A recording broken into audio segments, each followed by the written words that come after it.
Hi, I'm Helen Hiorns, author on The Name of Your Wrist, and I'm here for the Movellas YouTube channel to answer a few of your questions.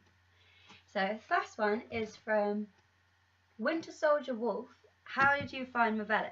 Well, I actually found Movellas through one of my friends. She found out about the Sony Young Movellist competition, and we were writing friends. So she sent me a link to the competition, which is how I found Movellas and how I ended up joining. Yeah. Which leads nicely on to the next question from Wild Imagination 2. How did Random House pick to publish your book? Did you enter a competition? So yeah, I entered the competition on the Movellas site for the first Sony Young Movellist competition, and yeah, I was shortlisted, and then I won, and they published my book, and it was really exciting. It was really good. Okay, so third question from Raven711. What do you start with? The plot, the settings, or the characters? Well, for The Name on Your Wrist, I knew I wanted to write about soulmates, and I knew that I wanted to write about Corin. I wanted her to be bitter and angry and questioning. And I guess most of it just fell into place after that. Because usually I'm more of a character person, character-centric than plot-centric. So The Name on Your Wrist is actually quite a plotty book for me. So generally I start with the characters. But this time I think I knew a bit more about the plot than I usually do. Yeah. Next one is from Angel Castiel. Great name, by the way. Can't wait for season 10. How did you create the characters? Did you make a chart and stick to it, or did you just let the characters develop as you wrote? Well, generally I like them to develop. I think it makes them more realistic. Because usually I have this whole plan of how they're going to be, and then I start writing and they just change my mind. They sort of take over and mean that all my previous plans just sort of get thrown out the window. I knew how I wanted them to look like, so I drew them. I'm not very good at drawing, so they weren't very good drawings, but I did draw them, and then sort of let it go from there. Although I wish I'd written more of a profile for them at the beginning, because now there's all these little bits of information that I know, but I want to make sure that that's what I wrote in the first place. So I've been having to go back and reread and like write down everything this time, so I'll make sure I've actually got it. So a chart probably would have been useful, but I didn't think of that at the time. These are a few questions from Love to Write. So what inspired you to come up with the idea of The Name on Your Wrist?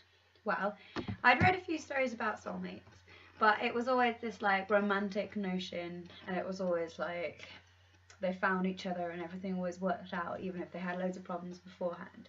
And I don't necessarily buy that. I'm quite a cynic about it, so I wanted to do something different with the idea of soulmates.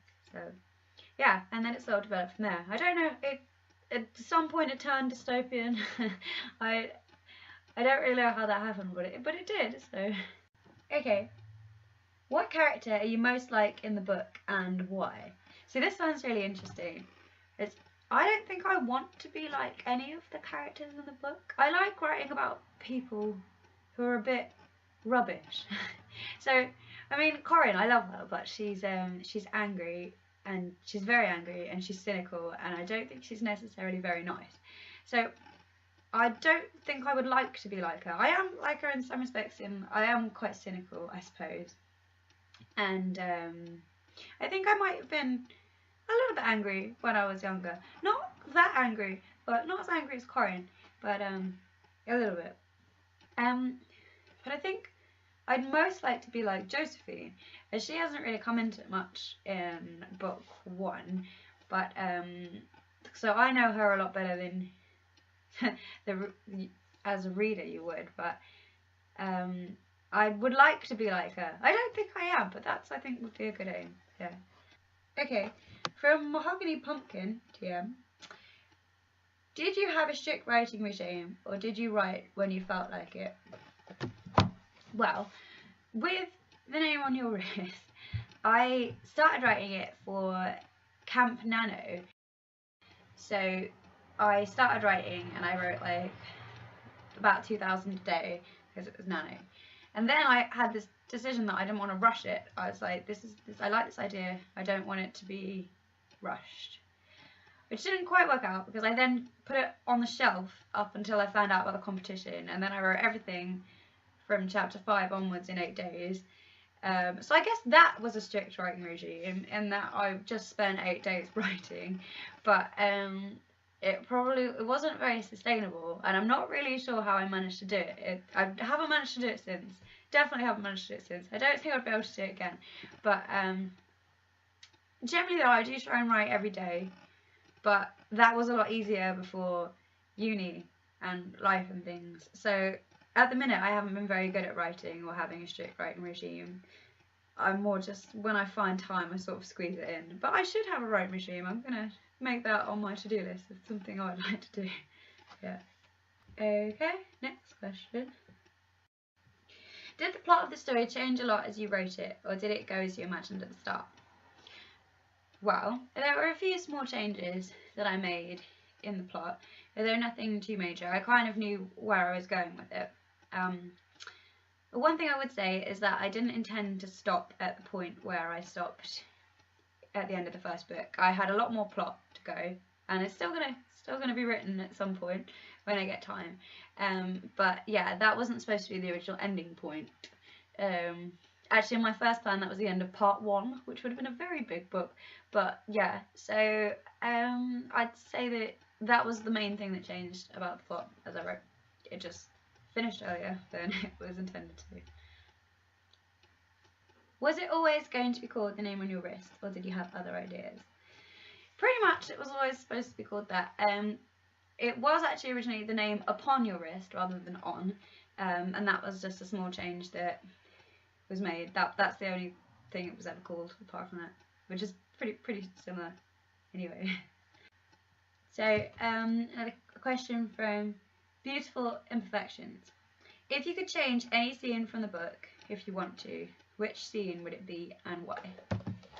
Well, I think I'd definitely change the last few scenes a little bit.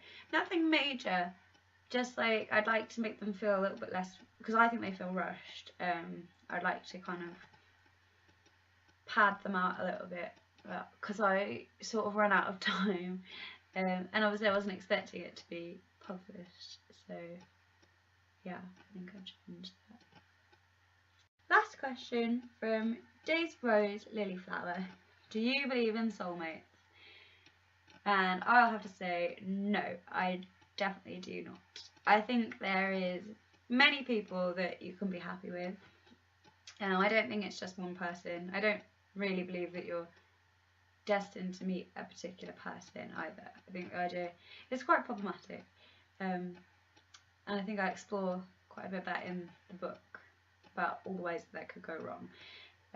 So no, I wouldn't say I believe in someone. No.